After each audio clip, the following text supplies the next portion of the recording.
My name is Sander and I'm a huge fan of coffee, cocoa and the climate. And since you're here, I'm going to bet that you are too. When you're like us, you love thinking about how the products we love so much can benefit all the people in the supply chain while remaining within our planetary boundaries. This is the Carblecast. Let's dig in.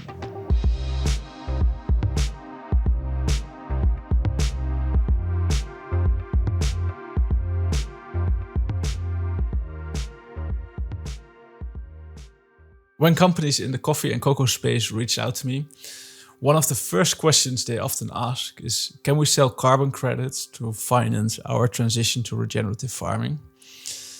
And it sounds like a really attractive idea, using funding from the voluntary carbon market to meet your own climate goals. But is it really so simple?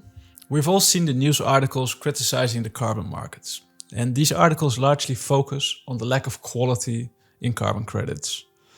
But I always felt that there was a much bigger problem in the idea of using offsets.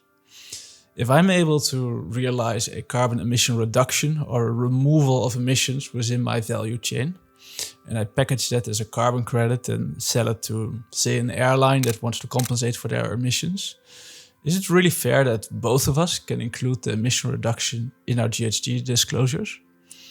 I'm not an accountant, but I've always felt that if there's a credit, there has to be a corresponding debit as well. To understand better if companies should use carbon credits to become net positive, I promised my colleagues that I would read and summarize the GHG Protocol's new land sector and removals guidance. What I didn't know when I made the promise was that the entire document is 429 pages. So making this episode took longer than what we planned. Most of the document is pretty straightforward and it deals with concepts like accounting for land use change emissions, accounting for removals, accounting for insetting. And I'm sure we'll get a chance to discuss many of these subjects in detail. But today I only want to focus about what happens if I create and sell a carbon credit.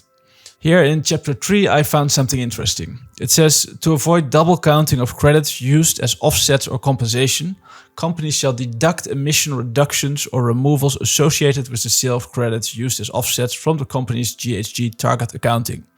It's chapter 3.2.13. And although it's easy to overlook this, the implication of it is huge, and I'll explain why. Imagine that I'm a coffee trader that has committed to net zero, and I want to use carbon credits to finance this transition. I trade around 100 tons of coffee, which is about 5 container loads. And at the start of the project, my annual emissions are 1,000 tons of CO2 equivalent, 700 of which are caused by land use change.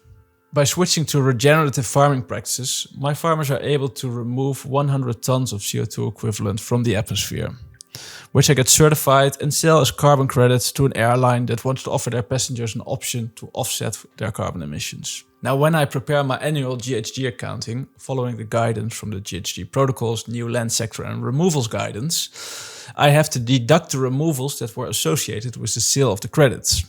This makes sense since otherwise both my company and the airline that I sell the credits to will be able to include removals in their reporting, which will be double counting, and which sadly still exists in our space. Now, after I deduct the removals that I sold as a carbon credit, my GHG accounting looks actually exactly the same as in the base year, meaning that I've made no progress whatsoever towards net zero.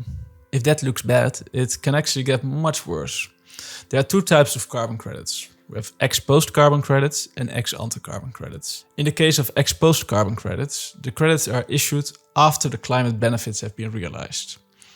It gets a bit weird in the case of ex-ante carbon credits, because here the certificates are issued before the climate benefit has been achieved. The GHG Protocol's land sector and removals guidance doesn't specify how we should deal with these ex-ante carbon credits, but if we would follow the same logic, it would mean that we would need to deduct removals that would happen in the future from our current year's reporting. And we would actually end up looking much worse than in our baseline year. Personally, I'm really happy with this draft of the GHG Protocol's land sector and removals guidance, since it addresses a major flaw that I always felt was part of how we like to think about carbon. I firmly believe that every credit needs a corresponding debit. It also means it becomes totally unattractive for companies to use the voluntary carbon market to finance their transition towards net positive commodities or net zero in 2050. It also means that as an industry, we have to start working together at all the different levels in the value chains on reducing and removing emissions, which perfectly fits the goal of the Paris Climate Agreement, which is planetary net zero in 2050.